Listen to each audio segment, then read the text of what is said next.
Where were you Christmas 1987? Yeah, that'll take some thinking, won't it? But not for me. Because you see, Christmas 1987, all those years ago, that was the last Christmas I would ever celebrate with my mom and dad.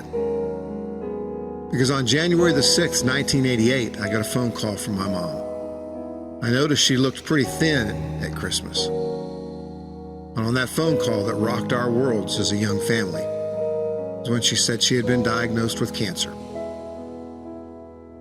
As difficult as that was, I remember it as if it were yesterday. And that was a lot of years ago. But I remember walking into the office of my pastor that next day. And you see, I've been in the ministry more than 50 years. And I can honestly say that there are two men who were pastors that I served under, that without them I would have never finished my career, never been able to still be talking to you today. I've said it before kind of jokingly, but it's true. With what I've been through in my life, like a lot of you, instead of sitting on a piano stool, I've probably been sitting on a bar stool. But God brought two people into my life. The first one's name was Rick Blue, who just passed away not long ago. The other one, much earlier in life, was a gentleman by the name of Glenn Stockton. And Glenn was my pastor on that January day when I went into his office. I was young in the ministry. I didn't know a whole lot about anything, still don't, but I know even less then. And I poured out my heart to him and told him about my mom and the loss that we had in our family and how difficult that was for me at that moment in my life. And I'll never forget what he did. He leaned across the desk. You see, he was a man of a few more years than me and a lot more wisdom, and was a great example, both of those guys, of what a pastor is. And he looked me right in the eye and he said, "This is what I want you to do, Joe. Between now and when your mother passes away, I want you to go home one weekend a month. It won't count against your vacation. It won't count against anything. I want you to do this one weekend a month."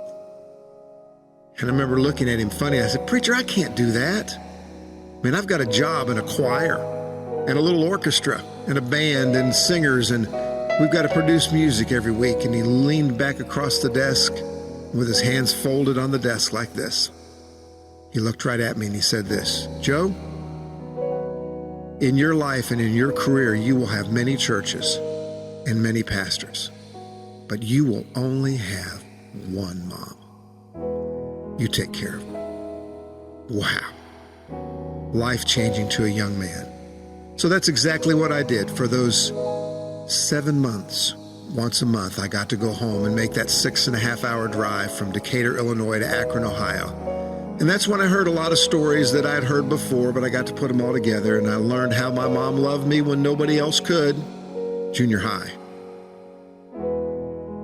And in all of those moments, I had a precious time to spend together. But one of those times that we went home, we went unannounced. Now, my dad knew, but we didn't tell my mom because we wanted to make it special for her, and I knew she was getting along in the progression of her disease, and she didn't feel well, and I didn't want her to have any stress.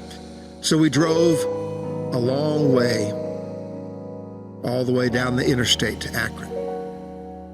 And then when we pulled in, instead of knocking on the back door, what I did was I took the kiddos, Joey and Lynn, when they were very, very small, and set them up on the back porch and let them knock on the door. And I heard from inside my dad yell, "Margaret, get the door."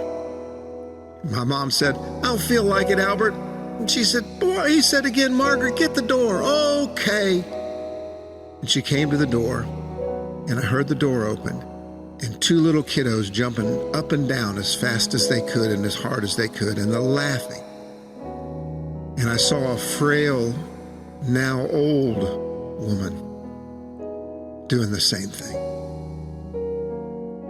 It was a great visit we had, and on the way home, back down that interstate highway, through Indiana, I began to think I was homesick. But not homesick for anything I could ever attain again. Not the kind of homesick you can fix by going home. Because I was an adult, had my own family, and I would never go home again. How difficult that was.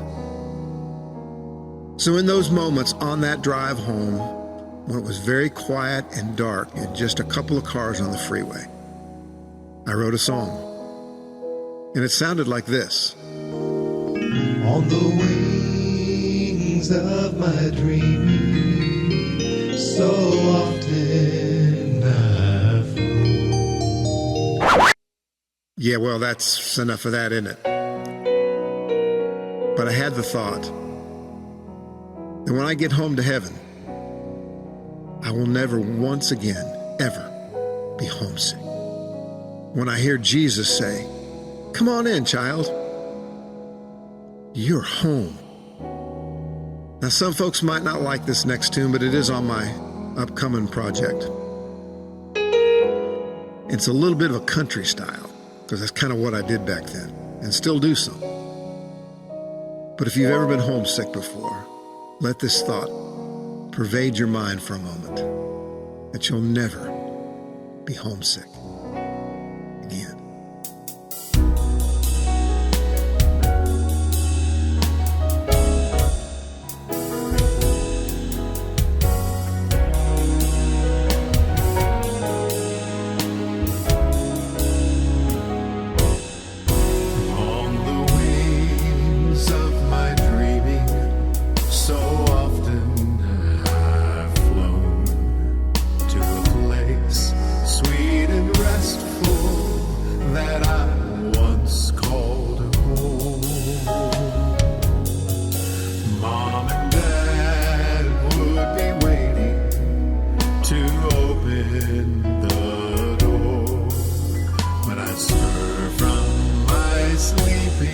And I'd be homesick once more.